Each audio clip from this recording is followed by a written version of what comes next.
Hello and welcome to Thursday's video. Let's have a look at our timetable for today. As with every other day, we're going to start with 20 minutes of reading before we go on to our writing. And with our writing, we're looking at the vocab that would help us build a description of that tomb inside the Sphinx. And if you'd like to, there is an atmospheric video there with some music to get you in the right frame of mind for quite a chilling narrative, a chilling description of that tomb. For maths, we're looking at tenths again, counting in tenths for year 3 and tenths on a number line for year 4. Very similar skills there and some good progression and support if we need it.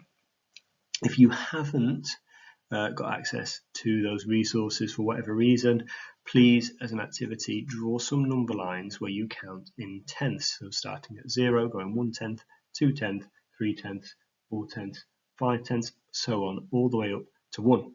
And if you can do that, move up to 10 as a whole number. So after 1, going 1 tenth, 2 tenths, 3, and so on, all the way through all the numbers as best you can. You could even try and write those numbers as decimals if you're familiar with them from yesterday's lessons. As an afternoon activity, I'm asking you to look at the River Nile. Now, Nafa, we were made aware of the River Nile and its importance in his video yesterday.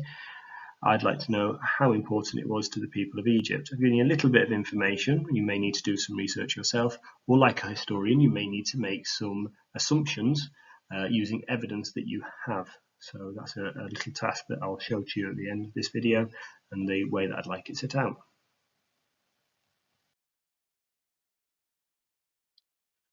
So a familiar task here, we've had a look at this with the machine if you looked at the first week of lessons. It is a vocab challenge. We've got 3 menus with adjectives, verbs and adverbs. We are looking at this setting, the inside of the tomb for the Sphinx. And I've given you the image there of Marcy just making her way into that tomb.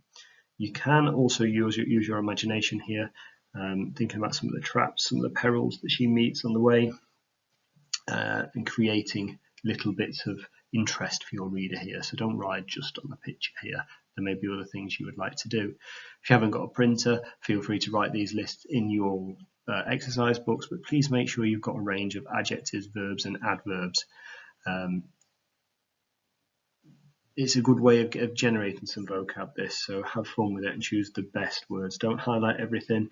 Keep in mind that you want to choose the very best here.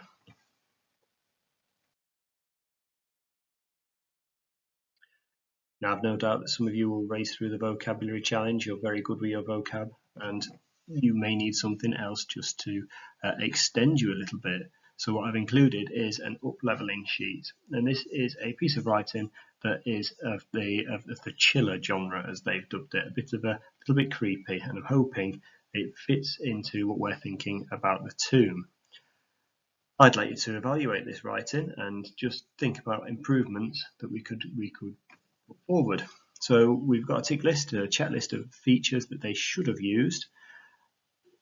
Go through, highlight in different colours if you want to, or just tick the features if you can see them, thinking about how and where they've used them, or if they've missed out those features.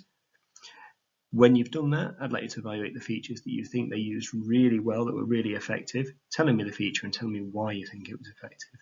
And finally, I'd like you to tell me 3 things that you, as a writer, if you were doing this, would improve on. What would you improve from this writing to make it a more interesting piece?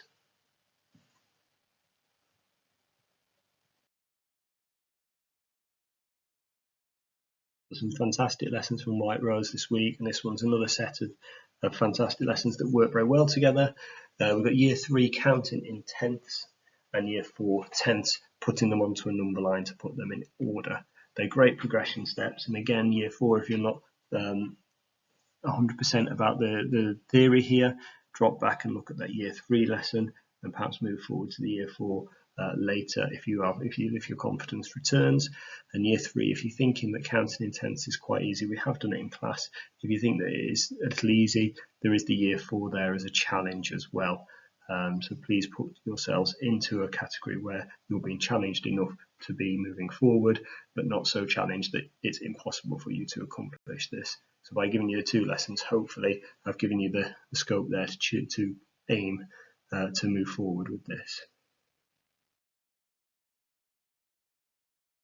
And I'm sure you're already aware of this, I've said it with every other video. The answers are on the White Rose website, but they're in the week 1 learning, and you find the lesson with the name that I've given you, and the answers will be there if you need them to support you. So a historical fact-finding mission here for you. We're looking at the River Nile. Now I've included on the website an information piece about the River Nile. It's got a little bit of information on there that might help you. You may want to go and find some more information as well to back you up. You might want to look into maybe some books at home, so especially if you've got some encyclopedias or any non-fiction books that specifically look at Egypt. Even atlases may be able to help you in some ways.